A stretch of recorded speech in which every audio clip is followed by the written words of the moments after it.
Fusion 360 makes it easy to create assemblies such as a mold for this lure. I'm going to start off by entering some parameters. These parameters will make it easy for me to later work with the model.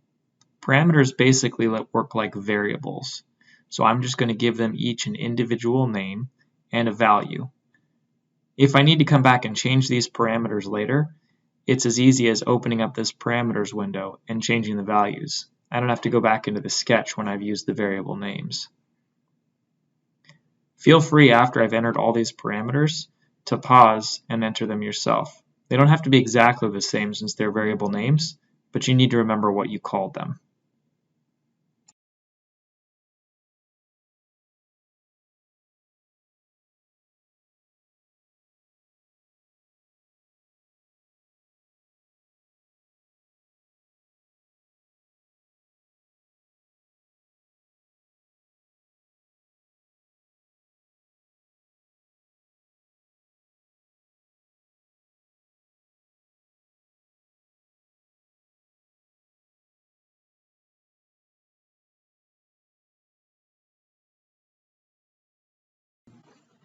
For most of these parameters, I'm going to use the units of inches.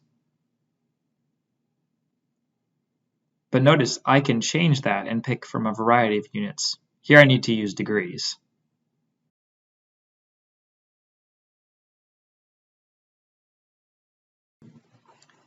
Now I'm going to create a new component. I'll create this component for the bottom mold. Next, I'm going to create a new sketch on the top plane,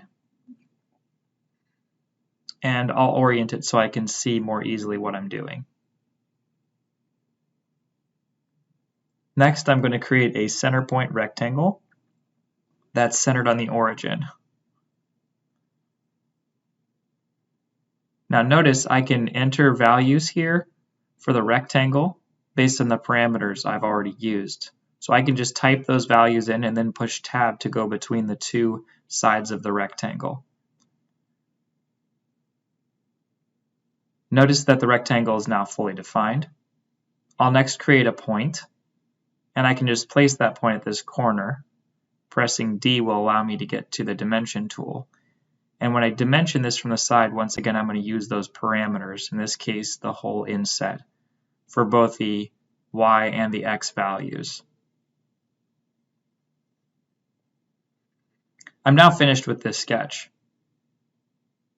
So I'll put it back in an isometric view and start my extrude command with the shortcut E. Here I'm going to use the mold thickness parameter and go negative. You can see here that the mold is going below the lure. Now I'm going to create holes with the hole command. I'm going to use this point that I've created in this sketch and make sure it's going the right direction and through all of the components. When I am picking the hole, I want to make sure that I'm using a clearance hole for the correct screw type. In this case, I'm going to use 1/4 bolts to hold this together. I also want to make sure it's a simple hole with a clearance on it so it will have the appropriate diameter to get around that screw. I'll be careful not to scroll on these boxes here because the values will change. One thing I suggest doing is looking at the objects to cut and making sure it only cuts through what you want. Now I suggest using the hole tool rather than circular extrusions because the hole tool will intelligently provide all the data you need, especially when you're making drawings or things like that. It's just a lot easier. You may be wondering why I have created just one hole, but the pattern tool here will help me create as many holes as I need. I like to pattern features, which allows me to pick operations from the timeline rather than specific bodies, although both can be done. Here I'm going to use the origin for my directions, and I want to make sure I have the appropriate number. In this case, I need 2 holes in this direction, and I can use my parameters here for the distance. I want to use the length of the mold and subtract 2 times that whole inset to make sure I've accounted for the space between the holes and the edge of the part. I'm going to do exactly the same thing for the other direction, but I'll use the width of the mold here instead. Using parameters like this is very powerful because then if I change any of the values, not only will the overall mold change, but the hole spacing will change as well, and I don't have to come back and edit this. So that looks pretty good for the bottom of the mold. I'm going to go back and I'm going to turn off the visibility for just that one sketch. And it's a good time to save.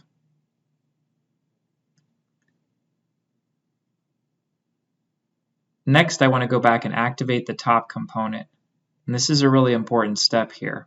Activating that top component is going to bring me into the main assembly so I can do a few operations here. I'm first going to copy the mold bottom. You can use Control-C or the right-click menu here. Making sure I've got the top component activated, I'm going to right-click in this white space here and select Paste New. This Paste New is very important here. I can also do a paste. If I simply do a paste operation, it will copy the exact component once again, and I won't be able to modify the one part of the mold without modifying the other. Here, the Paste New allows me to create a whole totally new component that's based on the first one, but isn't exactly the same. So for example, when I provide vent holes in the top component, they won't also appear in the bottom. Next, I'm going to right-click on this bottom component and select Ground. This makes it one component that's fixed in space. I then need to move the lure so it's in the correct space inside of that component. This move operation isn't necessary if you've already got the lure in the right place, but I didn't have it in the correct place here. Now I'm going to use an as-built joint to define the position of this lure with respect to the bottom of the mold. Now notice I clicked on it in the browser to make sure I got the bottom of the mold and not the top, because they're both right now in the same location. I'll also use the joint command. Now joint and as-built joint are pretty similar. Here I can click on the bottom of the bottom mold and select the top of the top mold, and notice that the bottom moves up.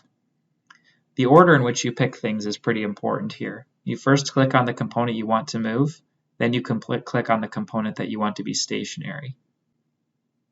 Now I'll use a combine command. I want to keep the target body of the bottom mold, and I want to cut out the lure, but I want to keep the lure after the cut operation.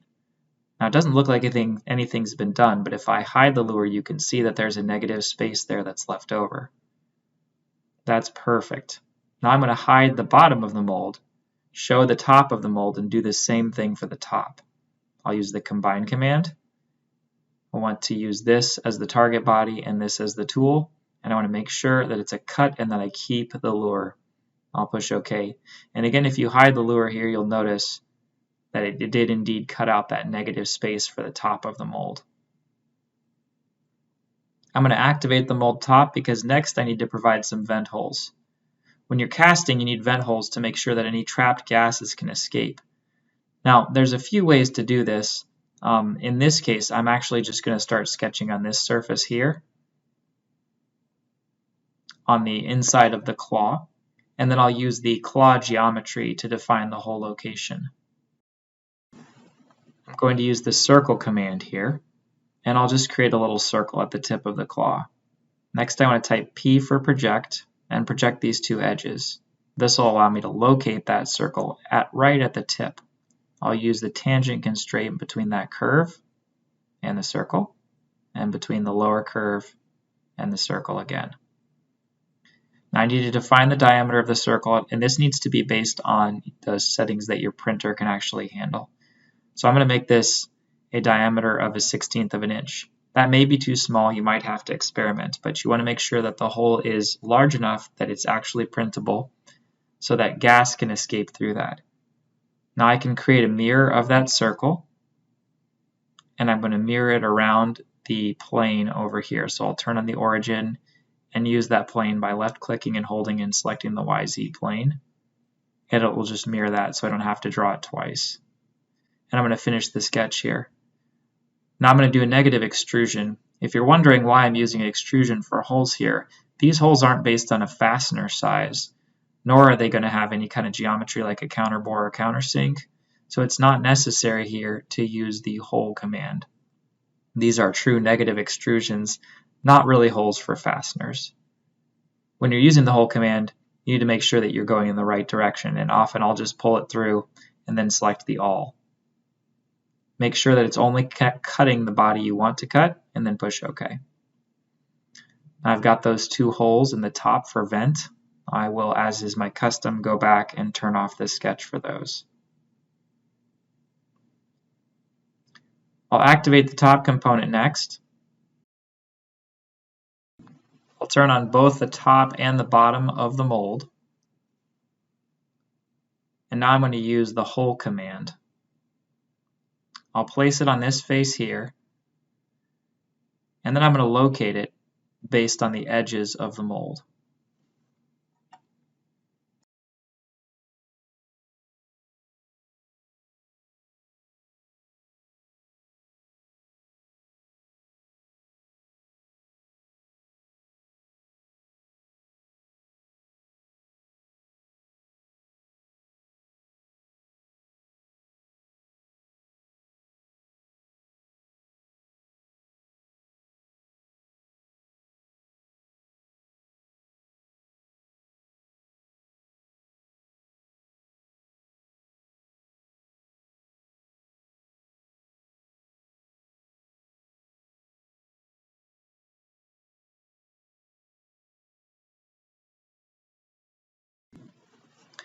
Now I'm going to edit this hole because I want a counter sunk hole so that it will match with the geometry for the injector that I'm using.